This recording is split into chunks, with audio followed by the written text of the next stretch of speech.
Olá, grupo do Ciência Raiz em época de quarentena. Estou bem feliz que vocês aceitaram esse desafio de participar nessa época de morosidade.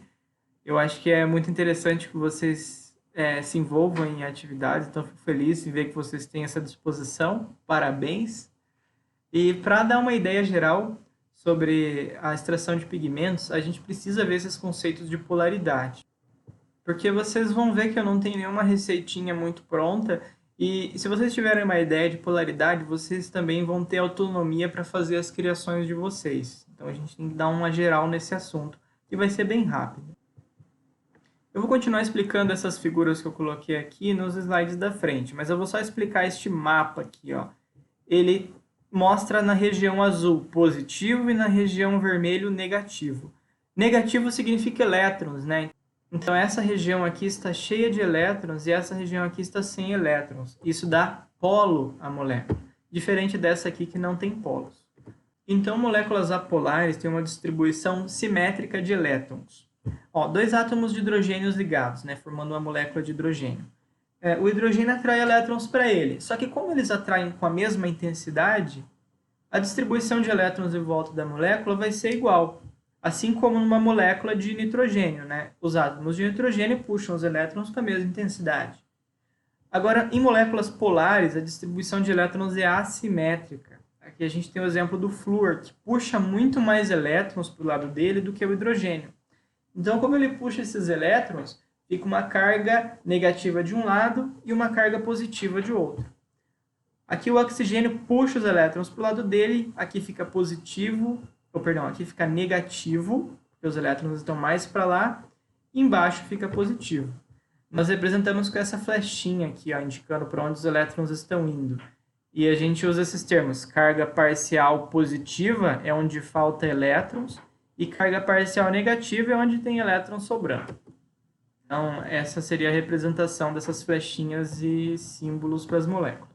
Percebam que ele não tem esses símbolos aqui, né, que são moléculas apolares. E a gente vai entender muito bem isso olhando para a tabela periódica, que ela organiza os compostos de acordo com suas propriedades. E quanto mais para cá na tabela periódica, mais eletronegativo ele é. Eletronegatividade é a tendência do átomo em atrair elétrons para si numa molécula. Se vocês olharem aqui essa tabela, ó, mostra que o flúor é o elemento mais eletronegativo da tabela periódica. Esse 4 representa a intensidade dessa eletronegatividade. A gente vai ter muito carbono nas moléculas, nitrogênio, oxigênio e hidrogênio. Ó, hidrogênio, carbono, nitrogênio e oxigênio. São essas que mais aparecem. E eu destaquei elas aqui. Ó. Os corantes eles têm como base ligações de carbono e hidrogênio, que sozinhos são apolares, porque a intensidade deles, 2,5 e 2,1, é muito próxima. Então, não cria polos muito grandes nas moléculas. E se a gente olhar para moléculas que têm a presença de oxigênio e nitrogênio, nós vamos ver que eles vão deixar as moléculas polares, porque eles têm uma eletronegatividade bem maior, e eles começam a puxar os elétrons para o lado deles, e deixa a molécula polar. E aí entra a chave do que a gente precisa saber. Vocês devem ter ouvido essa frase no primeiro ano: semelhante dissolve semelhante. Moléculas polares dissolvem moléculas polares. Moléculas apolares dissolvem moléculas apolares. Como nós vamos usar solventes ou óleos à base de água, é interessante que a gente procure moléculas corantes polares.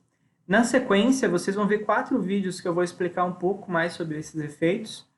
E depois desses 4 vídeos eu começo a falar dos corantes e aí vocês vão entender melhor o que a gente precisa. Vamos lá!